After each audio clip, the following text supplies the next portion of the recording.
Hello everyone and welcome back to the Great Ace Attorney Chronicles. My name is Wayne Supernova. In the last episode, we figured out that we were able to tie the knife that was stabbed into the victim's back to the one that was thrown at Mr. Garadeb. But we have to prove how the knife was stabbed into the victim's back. And one piece of evidence will do it. I know what it is, I think, at least. And yeah, we're going to finish this case off today. Take a quick drink first, and here we go. The evidence that explains how the falling knife became lodged in the victim's back is, without a doubt, the book. Take that! This, the fourth book found at the scene. This is the final piece of evidence the defense will present. The book? Is that not Mr. Garadeb's book? Yes, and to understand its significance, we have to consider how it came to be at the scene in the first place. This photographic print clearly shows the book in question, and the victim holding it in her hand. But as we all know now, it was the police constable that put the book in between her fingers like that. Quite so, as part of his wholesale transplanting of the crime scene to the opposite side of the road.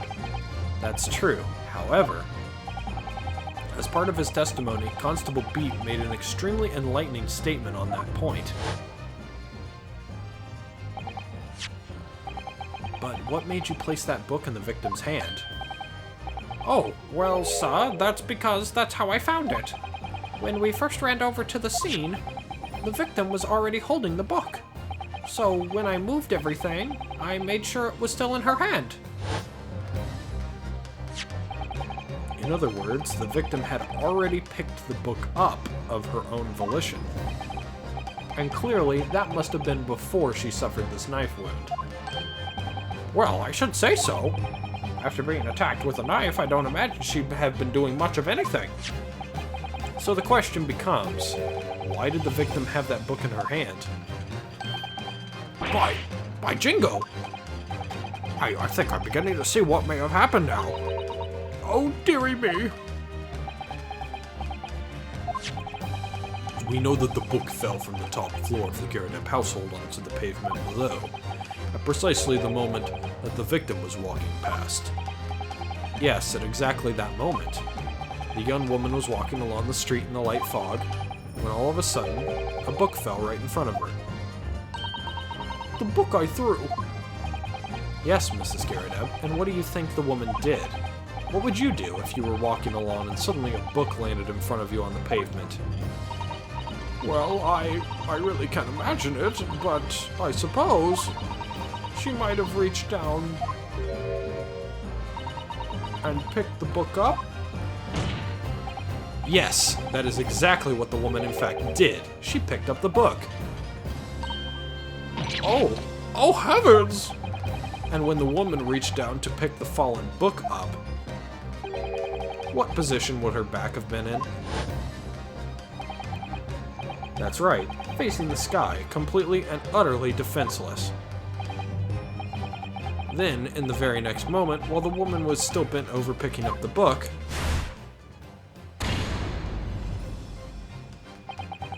the next object fell from the room above, the jackknife, straight into the middle of her back. And at that same time, walking by chance directly behind Miss Green, was the defendant, Mr. Soseki Natsume. Well, I never!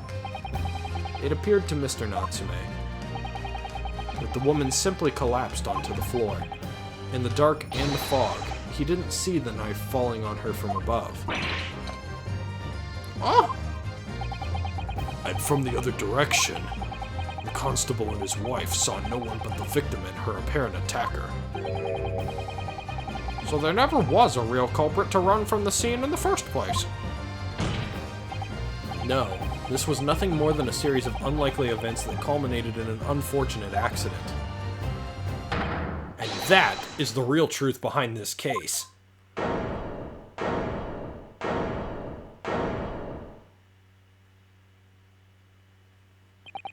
Well, Mr. and Mrs. Garadeb?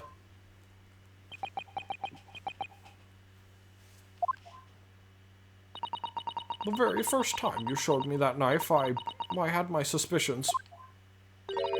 I wondered if perhaps it might have been something like that. There, old bean. Poor Mrs. Garadeb.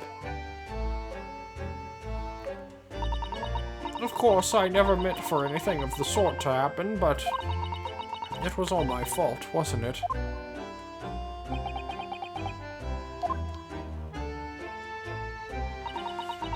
I take full responsibility. I let my anger get the better of me.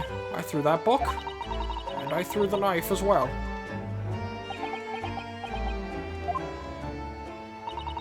John, dear. It's all right. I know. I'm ever so sorry. Truly. I'm sorry!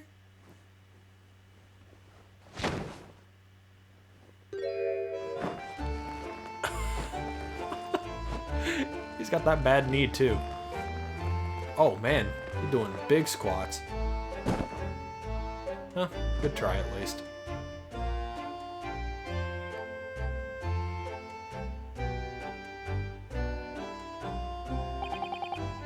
Lord Van Zeeks, what news of Mrs. Garadeb?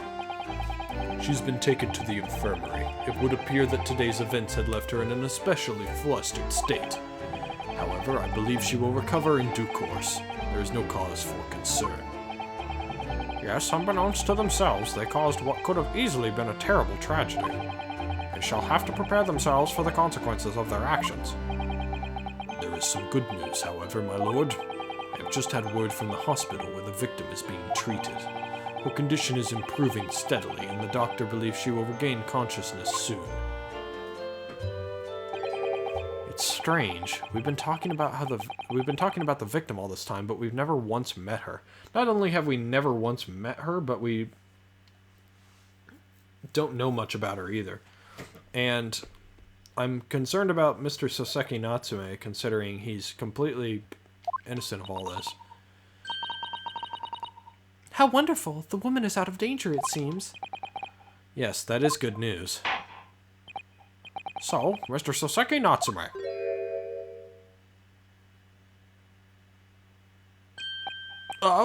Yes.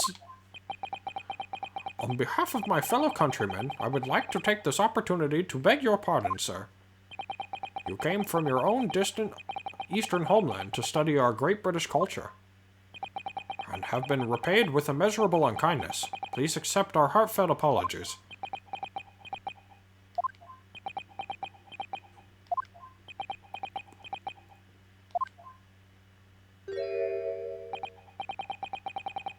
No, it is me who should be begging your pardon.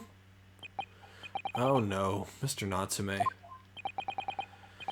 That evening, when the young woman just collapsed on the pavement before my eyes, I jumped to the wrong conclusion again in my confusion. What conclusion, sir? I was sure that the woman was dead. Yes, Constable Beat said the same thing, didn't he? He thought she had been killed too. I suppose she must have looked completely lifeless.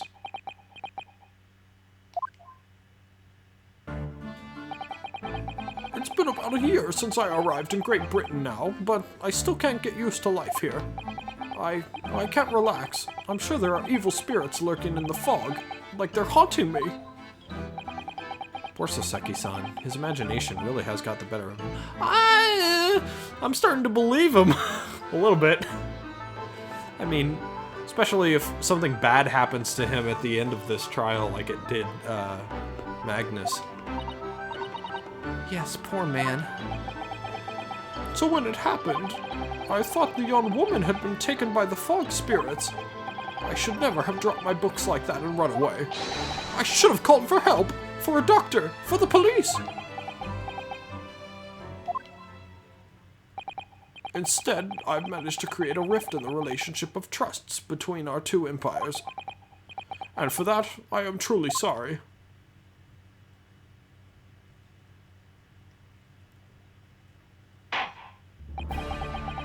One could indeed say that some sort of mischievous spirit has been at work here, I think. One that created a chain of unfortunate mishaps. We were befooled by the spirit and led to false conclusions. Is it the cat? Did the cat do it? We still don't know anything about that cat. That cat... There's so many things that this game has just been like, oh, hey, this exists. Hope you remember it in fucking 20 hours after you've played through 2 more cases. There's so many of those. The fucking cat, those people that we saw outside of the building,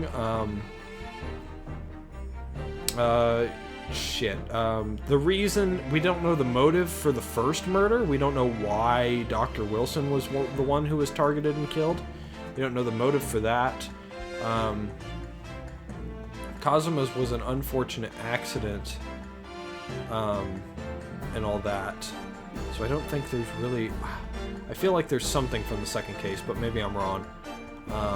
And then, of course, the third case, we don't know why Magnus was murdered after all that. But yeah, and we also haven't seen the thief girl since then either. We don't know if she's doing okay or not. But thanks to Lord Van Zeeks and our young lawyer here from the east, that chain has now been broken and the spirit exorcised. I heartily commend you both. Oh. Now then, ladies and gentlemen of the jury. Yes, my lord. In concluding this trial, I must ask one last time for your decisions regarding the defendant's culpability. Are you ready to present your findings to the court? As the foreman of this jury, I can assure you we've reached a fair and just conclusion. I do declare the truth can be extremely cruel at times. Well, I didn't suspect the woman next to me, that's for sure. Sitting in for the old bean whilst she's out of action, you know, but I know what it is. I know what her decision would be.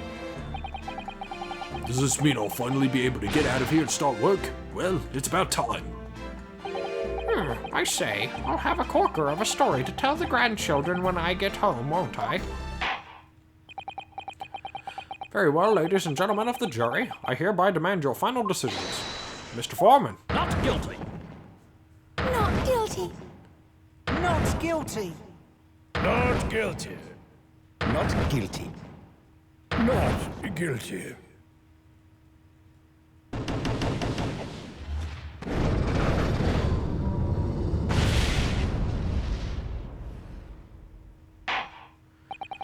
Very well. Mr. Soseki Natsume, I hereby pronounce you...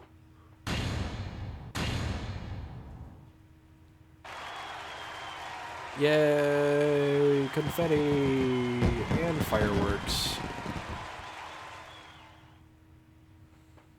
They were fancy in the old times, weren't they?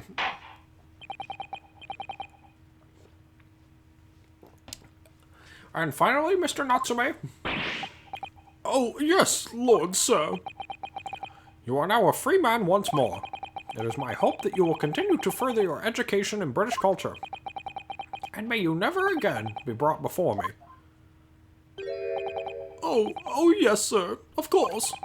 All my life. I swear it. I swear I'll never set foot in a courtroom again. I'm transported to tears. Thank you, counsels. Court is adjourned. Well, that was fun. That's probably my favorite case we've had so far. Probably. I think it beats out the third case by a little bit. Oh, locum! Wait, you mean me? Of course! Is there another locum here? Looks estranged. What the hell? Is there even one? Compared to the original locum student, Mr. Naruhodo Esquire, your name has become rather short, hasn't it? What's wrong with using my actual name? Oh, at last! I'm free! I'm free! Joyful, joyous, jubilant, jubilation! Heady, hearty, happiness, hurrah! Oh, I am pleased. Mr. Natsume is delighted. Would it be so hard just to say that then? Locum, you did it! You saved me from the brink! Well, what happened to the poor woman was in no way your fault, after all. I'm just glad everyone can see that now. No, not that. Lovely, loyal, locum lawyer. Yes? I mean, as I said before, I have just never got used to life here in Great Britain. Every time I look over my shoulder, I see foreigners. I see towering brick buildings. And from high up windows, I see them looking down on me, laughing. Look at that little hunchback. Oh dear, I'm sure it's all in your head, Mr. Natsume. But today, you, locum lawyer, gave my gloom the boot. You stood firm behind that baronial bench before all those babbling British. You battled to the bitter end, laying bare the baffling truth. And when I beheld the blinding fireworks among the beams of the Bailey's roof, I bellowed, "Behold, the best barrister ever born!" Wow. Ugh. This voice is making my forehead hurt a little. I don't know why that is, but yeah. Well, that's very flattering, and we're very pleased for you. This has given me a wonderful anecdote to recount to my old friends back in Japan. An anecdote? Is that what's to become of all my hard work? Ah, there you are, my dear fellows. Hey! I apologize for keeping you waiting. I rose late this morning. Oh, Mr. Sholmes, what a pleasure to see you. I see I am not here a moment too soon. The disaster has been averted, I'm glad to say. Oh, The trial shall begin presently, Mr. Naruhodo, and I wish you the very best of luck. It's just finished. What? No! Then my haste was in vain? Ah! It's you! Hairlock Sholmes! Airlock Shoal. Oh, have we met, sir? this is Mr. Natsume, the man you had arrested, Mr. Sholmes. Ah, I see. I failed to recognize you at first. Our previous encounters have taken place in the gloom. Either of your bleak lodgings or that prison cell. I simply couldn't place that curious face in the light. Charming. This is all your fault, Airlock Sholmes. You're the reason I had to go through this terrible ordeal. I'm going to give you a piece of my mind. My apologies, sir, but I assure you, I have placed you now. You're the fellow who abandoned that poor young lady and ran off, are you not? Ah. Had she been taken to a hospital more urgently, I feel perhaps she would have regained consciousness by now. Oh. But it was unavoidable, I'm sure. We are but human, after all. Anyone would have been shaken by such an experience.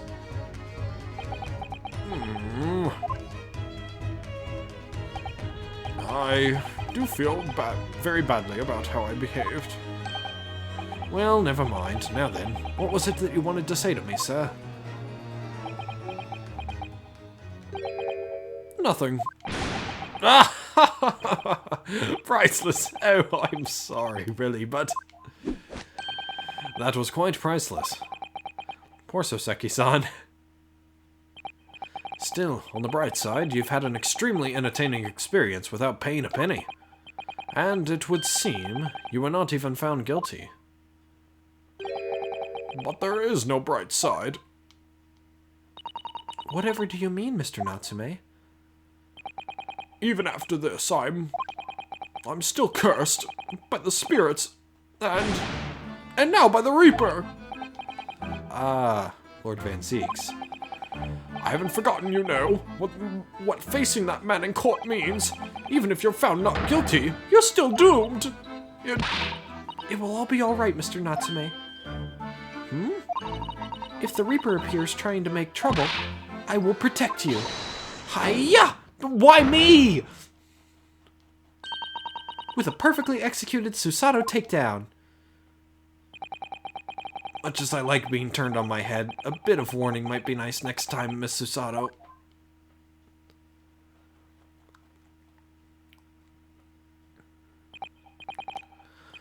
So, Mr. Natsume, what do you intend to do now? You mentioned something about recounting your experiences to your friends back in Japan.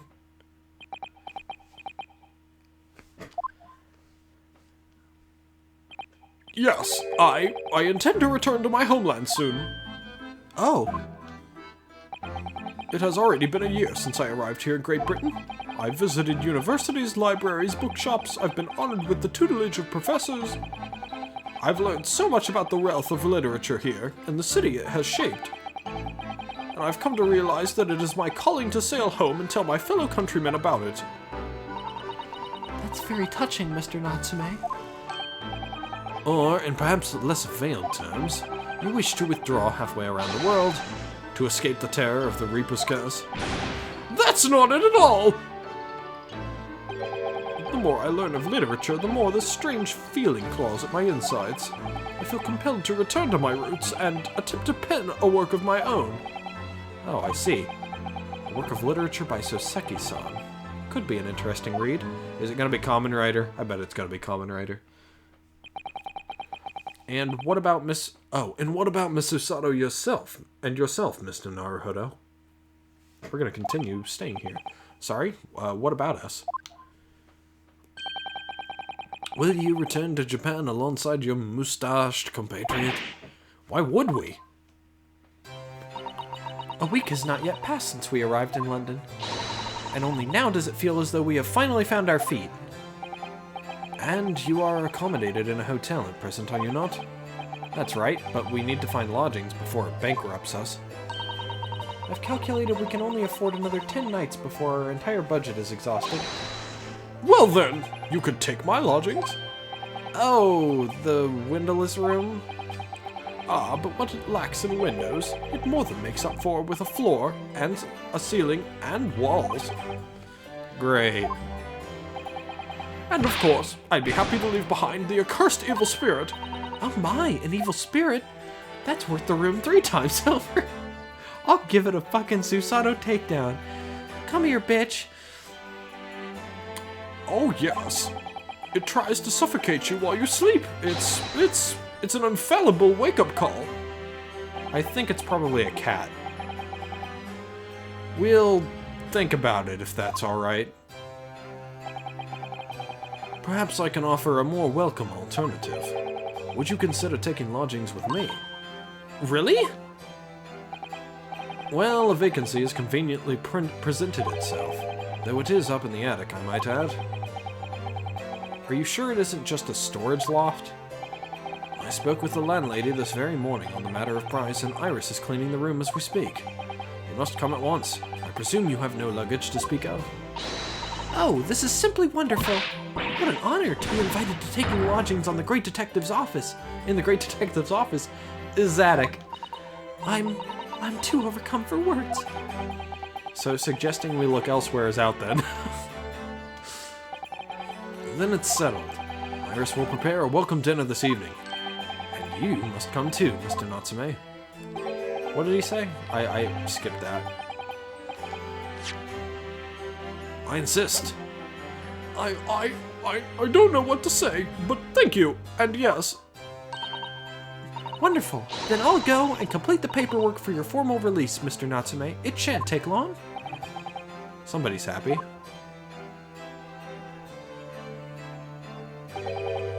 Locum, I knew that you wouldn't let me down. I'm truly delighted to have met you here in London. Likewise, Mr. Natsume. It's been a privilege meeting you too. It's a shame that we're going to have to say goodbye so soon. Well, I've come to realize that I belong in Japan. But Locum, we'll meet again one day. Yes, I'm sure. And hopefully by then I'll be a successful lawyer. Hopefully by then, I'll be a successful author. Well, my dear fellow, our carriage appears to have arrived. Shall we go, Mr. Naruhodo? Yes, Mr. Sholmes. I've little doubt Mr. Natsume will be released in time for dinner this evening. And so, with Soseki-san's innocence successfully established, we rode with Mr. Sholmes to what was to become our new home, 221B Baker Street.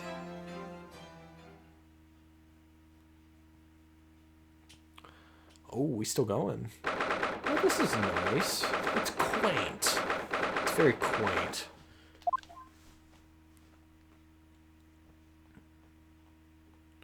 It reminds me, I hate to say this, but it reminds me of the attic that we have to stay in Persona 5. Joker's room. It does remind me of that a bit. So this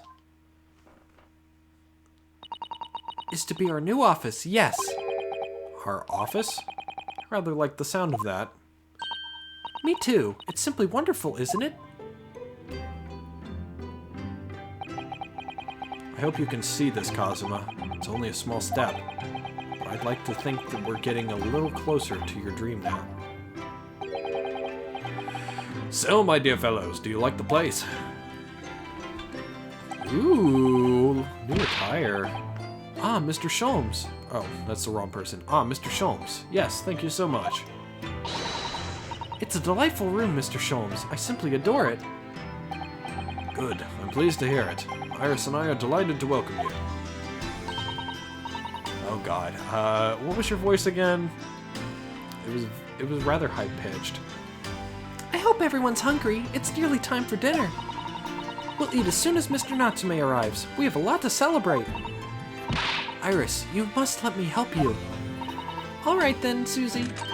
You can be in charge of the salad. Splendid.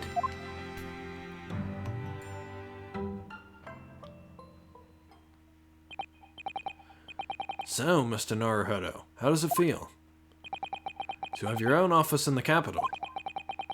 It's very exciting, actually. I can't help but wondering what adventures await us. Those were precisely my sentiments when I first established my office at these premises. Until I discovered the dark truth about the city of London, that is. Sorry? London is a glorious place, full of wonder, opportunity, prosperity, and mirth. But the brightest of lights casts the darkest of shadows. Shadows? What do you mean?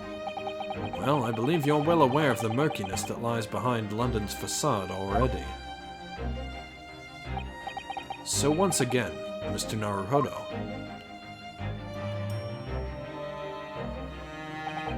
Welcome to London. Those words carry a bit more, a bit more weight behind them now. Of course, at the time, I had no idea of the significance of those words Mr. Sholmes so casually spoke, but it wasn't long before my turn came to lift the facade and see the true depth of the murk that lay behind it. Ooh. And that's the end of chapter 4. So Soseki's not dead yet. Landed in London. Awarded. Alrighty then. Well, this is gonna be a little bit of a shorter episode, but that's gonna be it for this one. In the next episode, we will start in earnest episode 5, The Adventure of the Unspeakable Story. But I believe it also says The Hound of Baskervilles. I think that's what it is, which I know for sure is a very classic Sherlock Holmes story, but I don't remember what it entails. But yeah, I'm excited to see what this game has in store for its final chapter of the first game. And then after that part's done, I will probably take a little bit of a break from Great Ace Attorney and finish Eastward. And then once Eastward is finished, I don't believe it's started by the time that this episode's releasing, but once Eastward does come out, I will be playing it completely in earnest. And then you'll probably have like a double episode of Great Ace Attorney and Eastward until I finish Case 5 of Great Ace Attorney. Then once it's done, it's going to be just Eastward until I finish Eastward, and then we're going to go straight back into Great Ace Attorney 2. So yeah, that's probably going to be it for now. Thank you guys very much for watching, and I will see you guys in the next episode for episode 5.